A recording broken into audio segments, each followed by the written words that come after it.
بسم اللہ الرحمن الرحیم. ناظرین السلام علیکم. پروگرام باخبر کے ساتھ میں ہوں یاسر رحمان. ناظرین، اس سال کا یہ آخری پروگرام ہے.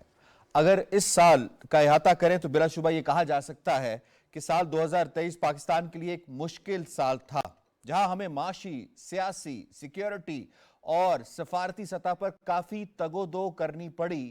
لیکن یہ بھی کہا جاتا ہے کہ ہر مشکل اپنے ساتھ کوئی نہ کوئی اپرچونٹی یا موقع لے کر آتی ہے. موقع اپنے قبلے کو درست کرنے کا، موقع اپنے ماضی سے سبق سیکھنے کا، موقع اپنے مستقبل کے لیے لایا عمل طے کرنے کا، موقع اپنے حال کو بہتر کر کے اور سب کو ساتھ لے کر چلنے کا. یہ سال پاکستان کی معیشت کے لیے کیسا رہا؟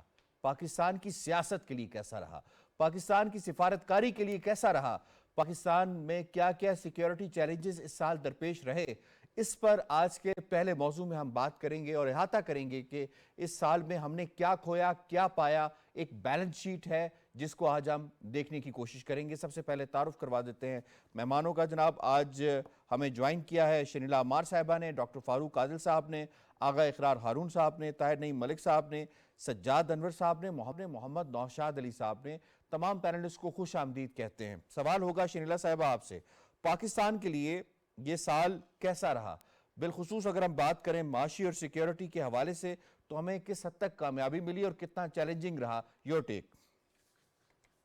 یاسر، سیاسی طور پہ، معاشی طور پہ اور سیکیورٹی کے لحاظ سے یہ سال جو تھا ایک مشکل ترین سال تھا. سیاسی طور پہ، معاشی طور پہ تو خاص طور پر کہ ایک پارٹی جس کو آئینی طریقے سے اقتدار سے نکالا گیا، اس پارٹی نے ملک کو خاص طور پہ عدم استحکام کا شکار رکھا اور معاشی طور پہ بھی اس ملک کو بہت زیادہ ڈی سٹیبلائز کرنے کی کوشش کی. جب وہ ہر وقت یہ بات کہتے تھے کہ یہ ملک ڈیفالٹ کر رہا ہے، ہم ڈیفالٹ کے قریب پہنچ گئے. لیکن بہت سے معاملات میں پھر آگے بہتری آنی شروع ہو گئی، بہت سی ایسی پالیسیز اپنائی گئی جس کے ثمرات آج ہمیں نظر آنے شروع ہو رہے ہیں.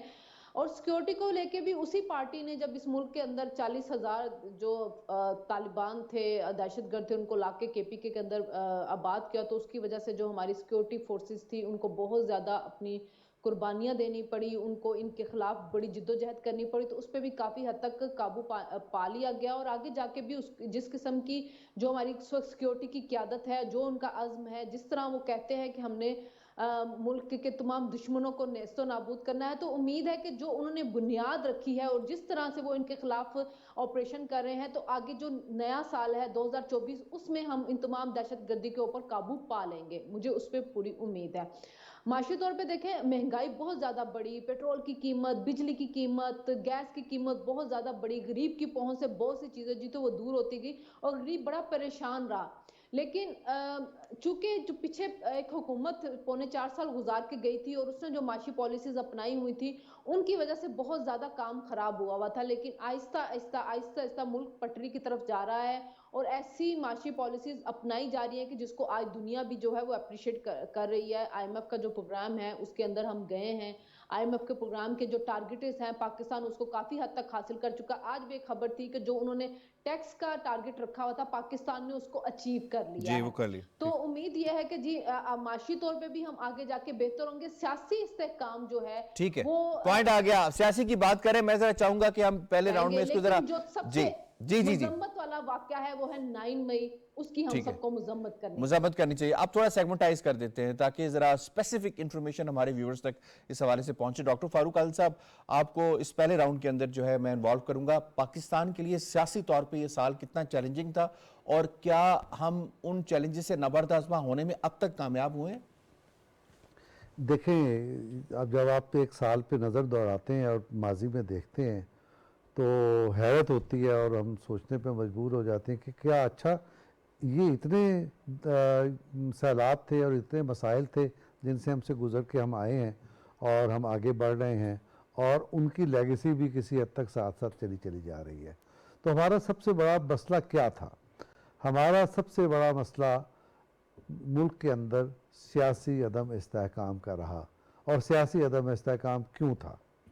سیاسی عدم استحکام، ایک حکومت بنی 2018 میں اور اس حکومت نے بجائے اس کے کہ وہ اپوزیشن کو اپنی یعنی دوسرا پہیہ قرار دے کر ریاست کو چلانے کی کوشش کرتی، اس نے اپوزیشن کو دشمن قرار دے کر دیوار سے لگانے کی کوشش کی. یہ برائی کی ابتدا تھی. ساری بیماریاں اس مرض سے نکلیں اور اس کا جو آگے چلا گیا معاملہ وہ یہ نکلا کہ آپ اقتصادی طور پہ بھی خراب ہو گئے. میں صرف اشارے کر رہا ہوں, آپ خارجہ تعلقات بھی آپ کے بگڑ گئے. اور سب سے بڑی بات یہ ہے کہ عام آدمی کی نظر میں یوں سمجھیے کہ اس کو جو کل زبان دی ہے فوج کے سربراہ جنرل عاصم منیر صاحب نے, کہ لوگ یہ تاثر یہ دیا گیا کہ یہ ریاست آپ کے ہاتھ سے پھسل گئی, ریاست ناکام ہو گئی. یہ ایک بہت سب سے خوفناک حملہ, جیسے 9 مئی کا حملہ شنیرا نے کہا, اس سے بھی بڑا خوفناک حملہ یہ تھا کہ تاثر یہ پیٹ کیا گیا کہ یہ ریاست اب ناکامی کی طرف بڑھ رہی ہے. میں بار بار کہتا ہوں اور ہم اس پلیٹ فارم پہ تو کہتے ہی ہیں, سیاست پہ خاص طور پر آپ کی توجہ مولانا فضل الرحمان نے اس طرف دلائی کہ یہ صرف سادہ سیاست کا معاملہ نہیں ہے, یہ پاکستان کے خلاف ایک سازش ہے. اور پاکستان کے خلاف ایک سیکنڈ, جو پاکستان کے جو خلاف سازش ہے اس کو پاکستان کے اندر سے انجینئر کیا گیا ہے, اور وہ آپ پھر بالآخر تحریک عدم اعتماد کی صورت میں اس سے جان چھڑانے میں کامیاب ہو گئے, لیکن اس کے اثرات ابھی تک باقی ہے, اور وہ صرف میثاق جمہوریت ہے, وہ اس کو آپ کو بچت کا راستہ اس لیے کہہ رہا ہوں کہ دوسرے راؤنڈ میں بھی ہم اس کو لے کے جا سکتے ہیں.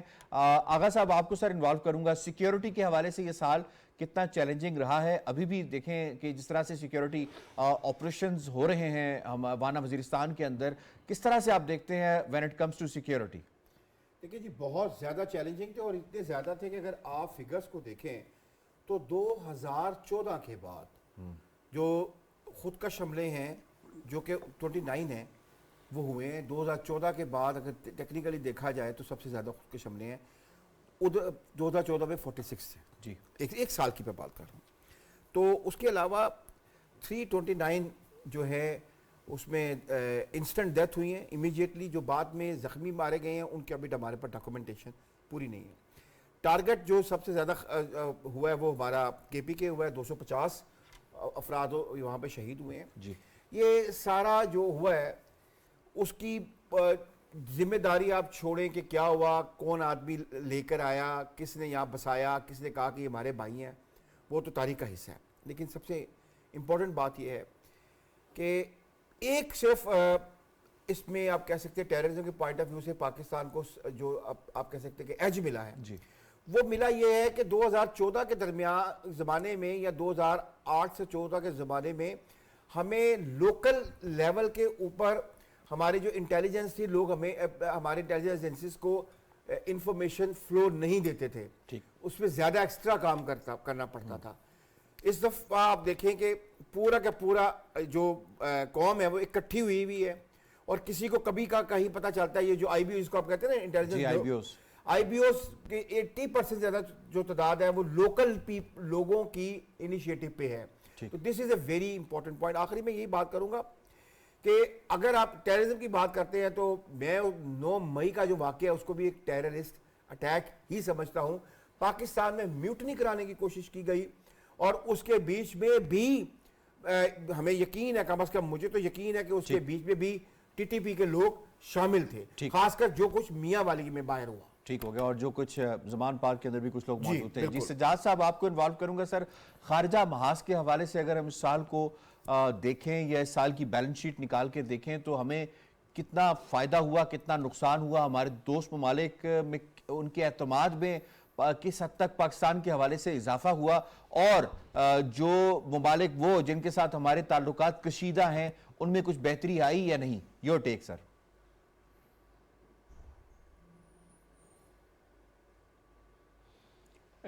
یاسر صاحب, خارجہ محاذ پہ اگر دیکھا جائے تو پی ٹی آئی کی گورنمنٹ کی وجہ سے جو مڈل ایسٹ کے ملکوں کے ساتھ تعلقات خراب ہوئے, یورپ امریکہ کے ساتھ تعلقات خراب ہوئے, تو جیسے ہی یہ پی ڈی ایم کی اتحادی گورنمنٹ ان پلیس ہوئی, انہوں نے بہت تیزی سے ریپیئر کیا ان سارے معاملات کو.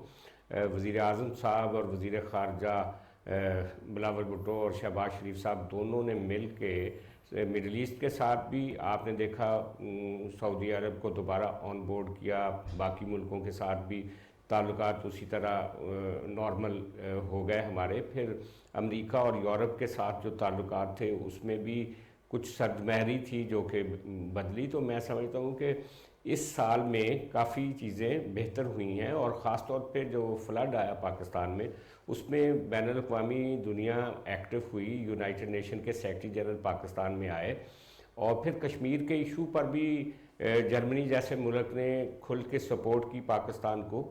تو پاکستان نے کافی اچیو کیا اس سارے ایک سال میں, اور وہ جو ہماری خارجہ پالیسی پہ, خارجہ تعلقات میں جو ایک پرابلم آئی تھی اس کو ہم کم از کم دور کر سکے. اور ابھی بھی چیف آف آرمی سٹاف جو امریکہ میں گئے ہیں, تو امریکہ کے ساتھ جو پاکستان کے اسٹریٹجک ریلیشنز ہیں ان کو ایک نئی شکل ملی ہے. اور چین تو ویسے ہی, چین اور پاکستان تو کہتے ہیں نا کہ ان کی سمندر سے زیادہ گہرائی اور آسمان کی بلندی سے زیادہ اونچا ہمارا ریلیشن ہے. وہ تو ہمیشہ سارے موسموں کے لیے ہے. اور ریجن کے اندر بھی پیس کے لیے کوشش اب کرنی چاہیے. اگلے سال میرا خیال ہے, مجھے امید ہے کہ جو یہ ساؤتھ ایشیا کے اندر جو چیزیں بہت زیادہ ٹھیک ہے, ون کمنٹ کے طور پہ میں یہ وے آؤٹ کے بارے میں یقیناً سب کے پاس آؤں گا. امید ہے کہ اس میں ایک رستہ ملے گا. پوائنٹ آ گیا اور سر, جو پوائنٹ آ گیا, پوائنٹ آ گیا. میں لاسٹ اس پہ کامنٹ لوں گا لازمی, ایک ہی کامنٹ سب کے اپنا تیار کر لیجئے گا. نوشاد صاحب آپ کو سر اس میں انوالو کروں گا. یہ فرمائیے گا معاشی میدان جو کہ بڑی امپورٹنس کا حامل ہے, جس کا تذکرہ شروع میں جب ڈسکشن اوپن ہوئی تو شنیلا صاحبہ نے کیا کہ ایک عام آدمی کے اوپر کافی سخت رہی اس کی زندگی, اور ابھی بھی یقیناً ہے. اس حوالے سے 29% سے لے کے 40-41% کے اوپر ہمارا CPI آ چکا ہوا ہے. How do you see when it comes to economy, inflation, foreign exchange reserves, اور اس کے ساتھ ساتھ ہمارا جو کرنٹ اکاؤنٹ ڈیفیسٹ ہے وہ کس حد تک جو ہے وہ ہم نے کنٹرول کیا ہے یا ہمارے کنٹرول سے باہر گیا ہے, اور ہم اس کے لیے کیا کچھ کر رہے ہیں؟ یور ٹیک سر.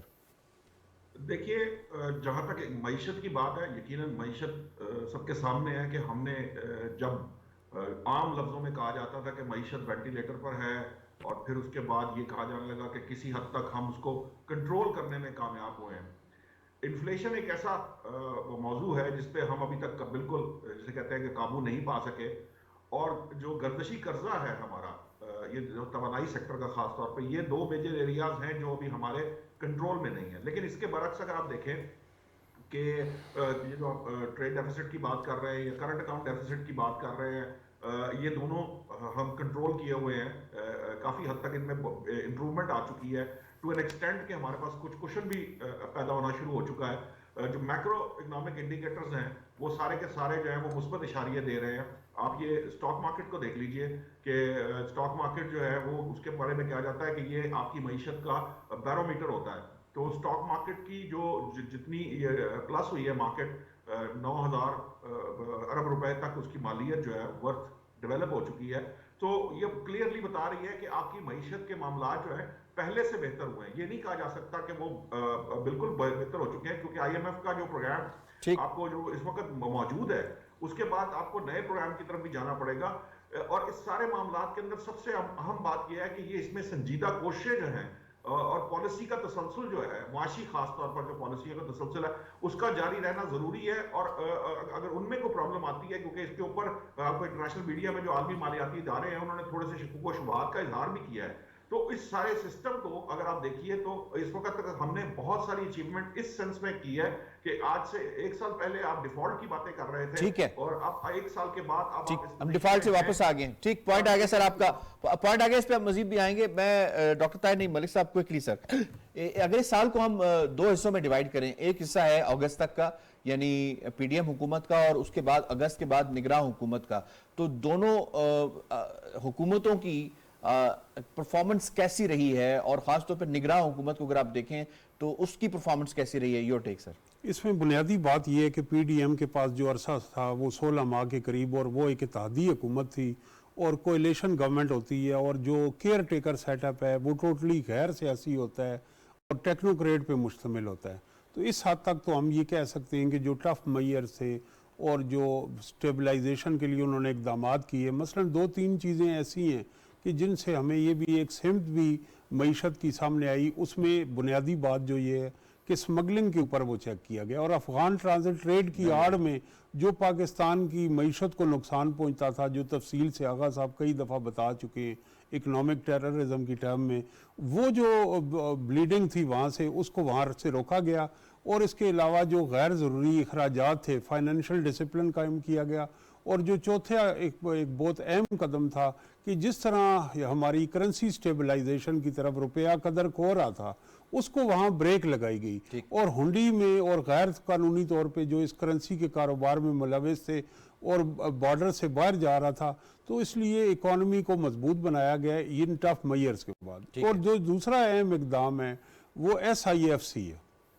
اس کے اندر اسپیشل انویسٹمنٹ کمیٹی کے اندر، تاکہ جو باٹل نیکس ہیں اور جو بیوروکریٹک لیکونز ہیں ان کو ٹویٹ کرنے کے لیے ایک ہائی پاور، ہم کہتے تو بہت ہیں کہ ون ونڈو، لیکن میرے خیال میں اصل ون ونڈو آپریشن یہ تھا کہ جہاں چیف بھی، اب آپ کل بھی دیکھیں کہ جو کسان کنونشن ہوا ہے، میں سمجھتا ہوں اس میں ایک خاص بات کیا ہے، اس میں خاص بات یہ ہے کہ وہاں ایک ہائیسٹ لیول پہ بتایا کہ فرٹیلائزر کا فیلڈ میں ایشو کیا آ رہا ہے، کیوں فرٹیلائزر کسان کو دستیاب نہیں، اور اس کی ہولڈنگ کیوں ہو رہی ہے، اور اس کی پرائس کیوں ہو رہی ہے، تو اس پہ فوری نوٹس لیا گیا۔ یہی ٹرینڈز میں سمجھتا ہوں کہ آگے جو بھی گورنمنٹ آئے، جو پارٹی کامیاب ہو، اس کو اگر کنٹینیو کریں گے تو پاکستان کے لیے اچھی خبریں ہوں گی۔ ٹھیک، پوائنٹ آ گیا جی۔ اب ہمیں 6 ون لائنرز چاہیے جی۔ پہلا ون لائنر میم شنیلا، وے آؤٹ کے حوالے سے آپ بتائیے کہ وے آؤٹ کیا کیا ہو سکتے ہیں، جو چیلنجز ہیں جنرلائز فارم میں آپ بتا دیجیے کہ سوال آپ کے لیے جنرلائز تھا۔ دیکھیں، ایک تو یہ کہ الیکشن اپنے ٹائم پہ ہو جانا چاہیے، اس کے بعد جو گورنمنٹ بننی چاہیے وہ ان پالیسیز کا، معاشی پالیسیز کا تسلسل رکھے، اور اس حکومت کو 5 سال چلنے دینا چاہیے تاکہ ملک میں سیاسی اور معاشی استحکام آئے۔ ٹھیک ہو گیا۔ ڈاکٹر فاروق عادل صاحب، ون لائنر وے آؤٹ سر سیاسی دیکھیں، طور پر۔ ایک بات سیاست میں یہ کہی جا رہی ہے کہ جی آپ سب کو برابر کے مواقع دیں، لیول پلینگ فیلڈ دیں۔ لیول پلینگ فیلڈ صرف یہ ہوتی ہے کہ اگر سیاسی کوئی اختلاف ہے تو اس صورت میں دیا جائے، لیکن اگر کوئی جرم ہے تو اس پہ نہیں ہو سکتا۔ ہاں، اگر کوئی لینا چاہتا ہے تو وہ واپس اپنی ندامت کا اظہار کرے اور میثاق جمہوریت کی طرف آئے، اس کے بعد راستے کھل جائیں گے۔ آغا اقرار صاحب، سر سیکیورٹی پوائنٹ آف ویو سے ہمیں جو چیلنجز درپیش ہیں، اس سے وے آؤٹ سر اس کا۔ دیکھیں جی، میں لکھ کر بات کروں گا کیونکہ میں نے یہ بڑے دل سے لکھا ہے۔ جی، پاکستان کے لیے بنایا گیا تھا، افغانستان کے لیے نہیں۔ تمام مسلمان بھائی ہیں، مگر کوئی کسی اور ملک میں بغیر ڈاکومنٹیشن کے بغیر نہ رہ سکتا ہے نہ جا سکتا ہے۔ رنگ و نسل اور مذہب کو بنیاد بنا کر غیر قانونی طور پر کسی دوسرے ملک میں نہیں رہا جا سکتا، اور ٹیررزم کے اوپر ہماری زیرو ٹالرنس اگر نہیں رہے گی، ہم ٹیررسٹ کو واپس نہیں بلائیں گے، ہمارے بچے ہیں، یہ کام ہم اگر پھر کریں گے تو پھر ہم پرابلم میں آئیں گے۔ جی جناب سجاد صاحب، سر خارجہ محاذ کے اوپر ہمیں مزید انٹرینچ کرنے کے لیے، اپنے آپ کو مزید پھیلانے کے لیے، یا اپنی جو مفادات ہیں ان کے تحفظ کرنے کے لیے کیا کچھ کرنا ہے مزید؟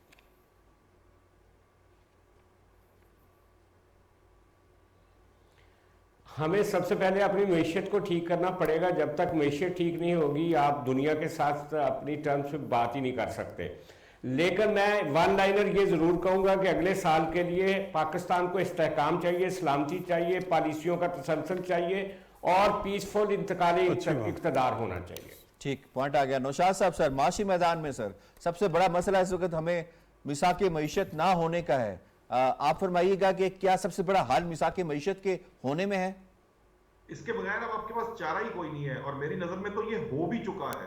دیکھیے، معیشت کو سیاست سے الگ کیے بغیر آپ اپنے نظام کو چلا نہیں سکتے اب، اور یہ تو ابھی ایک مصدقہ وال اسٹریٹ جرنل نے جو باتیں کہی ہیں اگر وہ پڑھ لی جائیں تو وہ بڑے کلیئرٹی کے ساتھ آپ کو بتا دیتی ہیں کہ کیا چیزیں ضروری ہیں۔ انہوں نے تو ایک لیڈر کو سامنے کہہ دیا کہ یہ ناموضوع ہے، اور یہ پاکستان کے زوال تک تیز تر زوال کا باعث بن سکتا ہے۔ ٹھیک، پوائنٹ آ گیا۔ ڈاکٹر طاہر نعیم ملک صاحب، میں یہ کہنا چاہوں گا کہ معاشی اور سیاسی استحکام کے لیے وٹ ایور اٹ ٹیکس، اور جو کل آرمی چیف نے کہا ہے کہ ملک کے مستقبل کے حوالے سے بات کی ہے، کانفیڈنس دلایا ہے، یہ اسپرٹ ہونی چاہیے۔ اور اس کے لیے یہ کہ پوسٹ الیکشن ہمیں سیاسی ٹیمپریچر جو ہے، جو تقسیم ہے، پولرائزیشن ہے، وہ کم کرنی چاہیے۔ جو بات یہاں فاروق عادل صاحب کہہ رہے ہیں، جس پہ ریاست اور حکومت شرمندہ ہے، معافی مانگ رہی ہے، اس میں ہٹ درمی کا مظاہرہ نہ کرنی چاہیے، مزید ریفارم کرنے چاہیے۔ ٹھیک ہو گیا، پوائنٹ آ گیا جی۔ یہاں پہ لیں گے بریک سے جب ہم واپس آئیں گے تو انتہائی میرے دل کے قریب موضوع ہے، اس پر بات بریک کے بعد۔